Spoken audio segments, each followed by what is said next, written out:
ఏంటో వీడేంటో వీడి ఉద్యోగం ఏంటో వారం అంతా ఆఫీస్లోనే ఉంటాడు. సెలవు రోజైనా నా దగ్గరికి వస్తాడా? వస్తాడు, కానీ ఇంట్లో ఉండేదే తక్కువ. బ్యాగ్ ఇక్కడ పడేస్తాడు, ఫ్రెండ్స్ దగ్గరికి వెళ్ళిపోతాడు. వాడు వస్తాడని వంట చేస్తాను, వాడితో కలిసి భోంచేద్దామని నేను ఎదురు చూస్తూ ఉంటాను.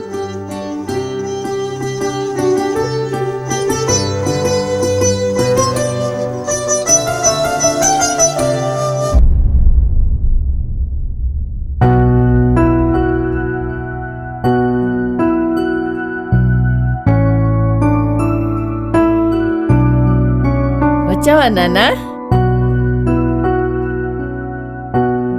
దా ఫ్రెష్ అవ్వ, అన్నం తిందాం. నువ్వు తినేయమ్మా, నేను వచ్చి తింటాలే. మళ్ళా ఆ ఫ్రెండ్స్ దగ్గరికేనా? తెలుసు కదమ్మా. బాయ్. కార్తీక్, ఒక్క ముద్దైనా తిని వెళ్ళరా. కార్తీక్,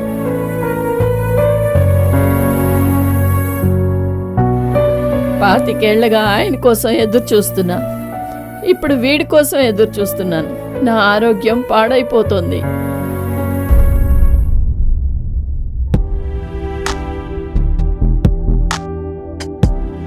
తిన్నావా అమ్మా? నీకోసమే ఎదురు చూస్తున్నాను నాన్న, రా తిందాం. ఏంటమ్మా, ఎన్నిసార్లు చెప్పాలి నీకు నా కోసం ఎదురు చూడొద్దని? అది కాదురా, నా మాట వినరా. ఈ అమ్మ కోసమైనా ఒక్క ముద్ద తినరా, ఒక్క ముద్ద. నీ చాదస్తంతో నన్ను చంపేస్తున్నావు. నాకు నిద్ర వస్తుంది. Good night.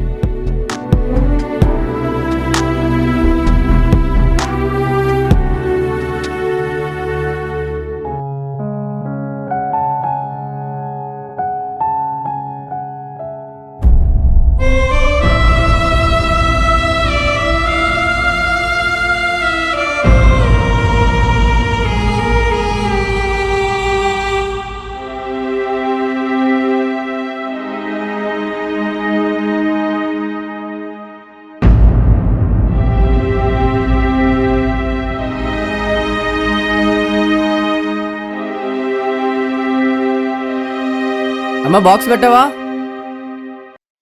అమ్మా, నిన్నే. ఆఫీస్కి టైం అవుతుందమ్మా, పలకవేంటి?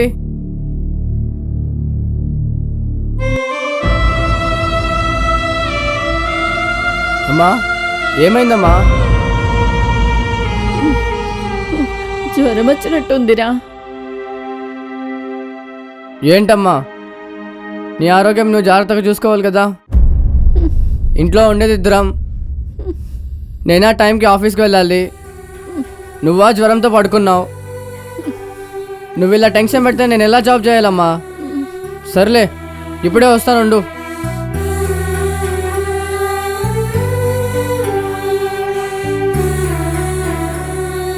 ఈ జ్వరం ఎప్పుడు తగ్గుతుందో.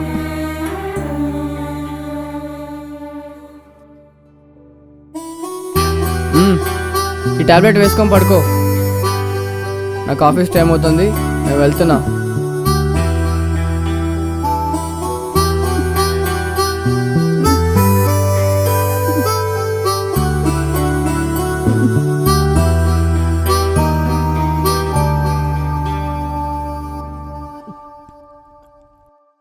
నాకు ఆఫీస్ టైం అవుతుంది, నేను వెళ్తున్నా.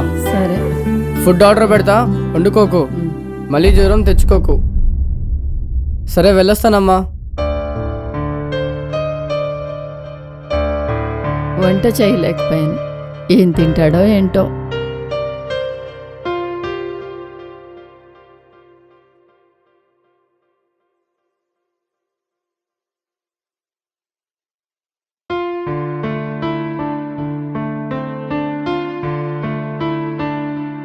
అమ్మా, అమ్మా.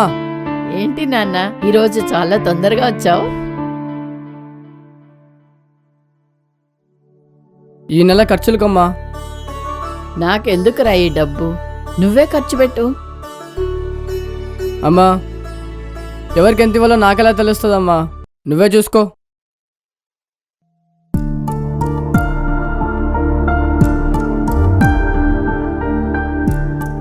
ఈ కరెన్సీ కళ్ళుంటే నా బాధను అర్థం చేసుకునేది. నోరుంటే నన్ను ఓదార్చది. నా బాధను ఎవరితో చెప్పుకోను. 25 ఏళ్ల క్రితమే నా పెళ్ళయింది.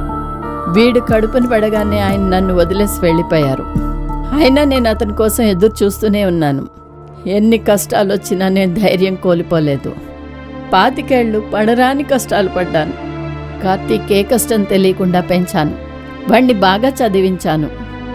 వాడే నన్ను జాగ్రత్తగా చూసుకుంటాడని నమ్మకంతో బ్రతుకుతున్నాను.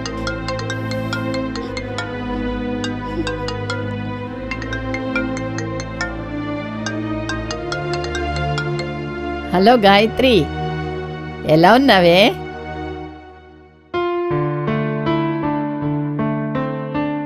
అవునే, నువ్వు చెప్పింది నిజమే.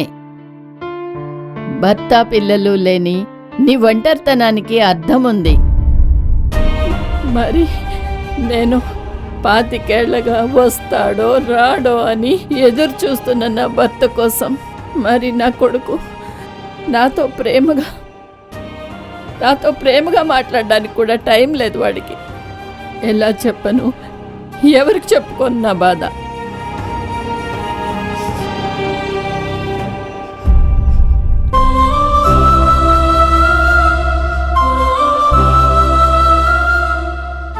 సర్లే గాయత్రి, ఇవి ఎప్పుడు ఉండే బాధలే.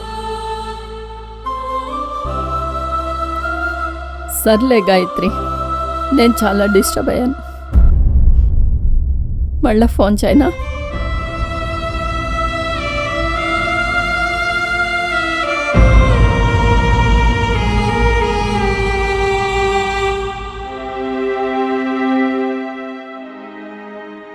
హలో కార్తీక్, ఏంటమ్మా?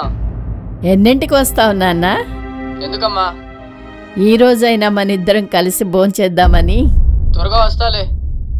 తొందరగా వచ్చేసేయి నాన్న, నీకు కావలసినవన్నీ వండి పెడతానమ్మా. సరే, వస్తాలే. ఓకే నాన్న.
అమ్మా, కాఫీ తెస్తున్నా నాన్న.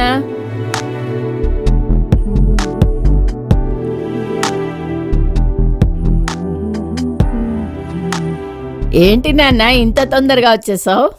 ఈరోజు నాకు చాలా హ్యాపీగా ఉందమ్మా. ఏంటి విషయం?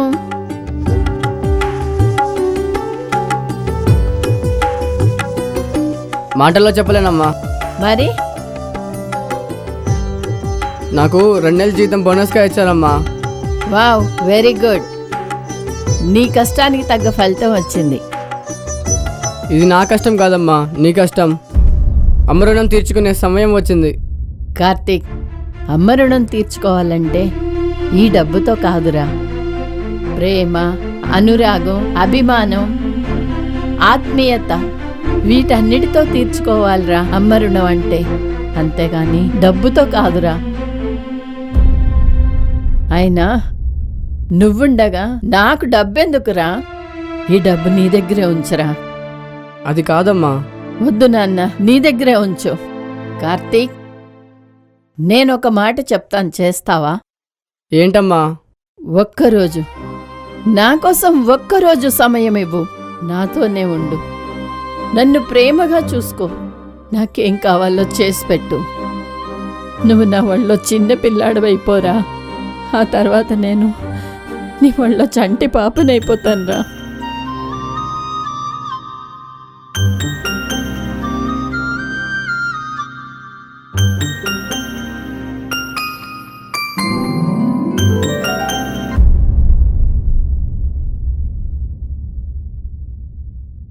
రేపు వర్క్ ఫ్రమ్ హోమ్ చేస్తా, నీతోనే ఉంటా, నువ్వేం చెప్పినా చేస్తా, సరేనా అమ్మా?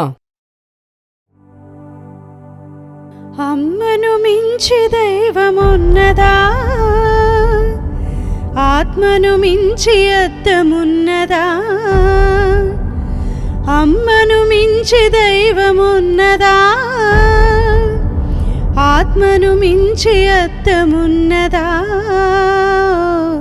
జగమే పలికే శాశ్వత సత్యమిది, అందరినీ కనే శక్తి అమ్మ ఒక్కతే. అవతార పురుషుడైనావో అమ్మకు కొడుకే, అందరినీ కనే శక్తి అమ్మ ఒక్కతే.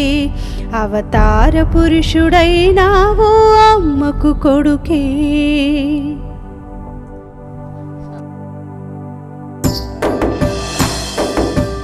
అమ్మను మించి దైవమున్నదా, ఆత్మను మించి అద్దమున్నదా? అమ్మను మించి దైవమున్నదా, ఆత్మను మించి అద్దమున్నదా? జగమే పలికే శాశ్వత సత్యమిది, అందరినీ కనే శక్తి అమ్మ ఒక్కటే. అవతార పురుషుడైనావో అమ్మకి కొడుకే, అందరినీ కనే శక్తి అమ్మ ఒక్కటే. అవతార పురుషుడైనావో అమ్మకి కొడుకే. అమ్మను మించి దైవమున్నదా,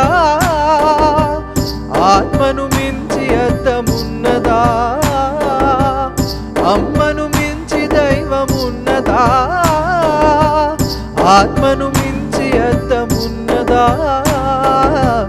జగమే పలికే శాశ్వత సత్యమిది, అందరినీ కనే శక్తి అమ్మ ఒక్కటే.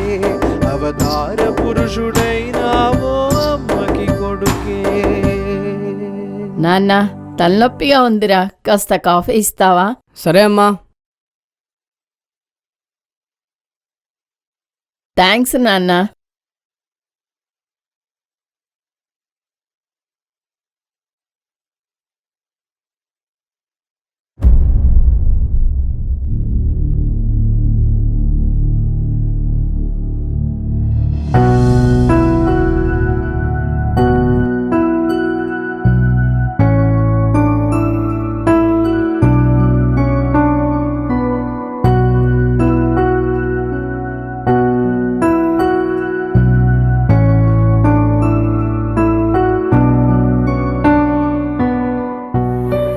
కార్తీక్, ఒక్కసారి ఇట్రా నాన్న.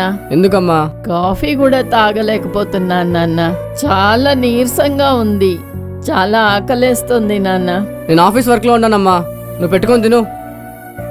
అయ్యో, నాకు చాలా ఆకలిగా ఉందిరా, నాకు కావలసినవన్నీ నువ్వే చేసి పెడతా అన్నావు కదరా, ఒక్కసారి బయటకు రా నాన్న. కదా, ఫుడ్ ఆర్డర్ చేస్తానుండు. వద్దు కార్తీక్. కార్తీక్, ఇంత పెరుగు అన్నం తినిపించరా చాలు. ఏంటమ్మా ఇది?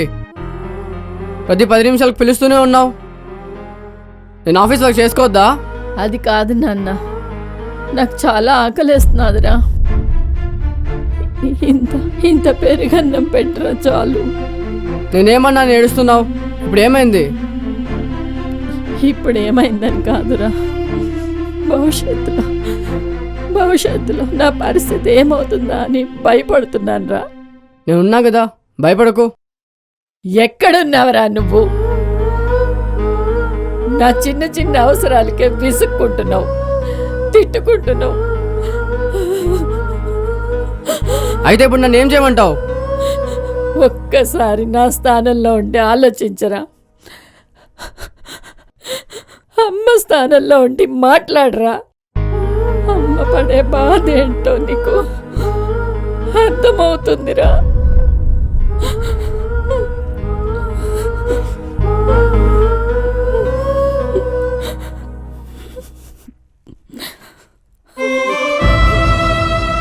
నీకు తెలియదురా, నిన్ను పెంచడానికి నేనెంత కష్టపడ్డానో.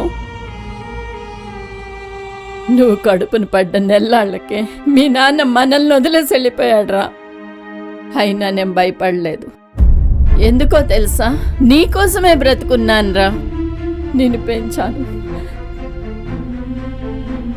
25 ఏళ్ల నా శ్రమ నా కళ్ళ ముందున్న నీ రూపంరా. అయినా నువ్వు నన్నొక్కరోజు చూసుకుందుకు నీకు టైం లేదే, ఓర్పు లేదు, ఓపిక లేదు.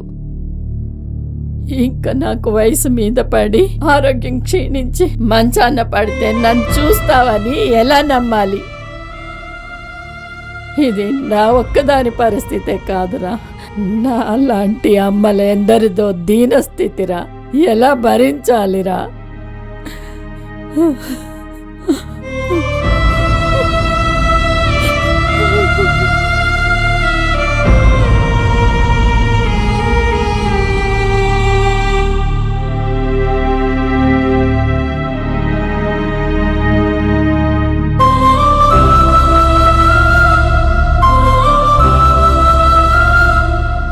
నిన్ను అర్థం చేసుకోలేకపోయా అమ్మా, నన్ను క్షమించమ్మా. అమ్మని మించిన దైవం లేదని ఇప్పుడే తెలుస్తుందమ్మా. ఏడవకు నాన్న, నీకు నేనున్నాగా. నువ్వేడుస్తుంటే నేను చూడలేకపోతున్నాను నాన్న. నువ్వేడవకు నాన్న.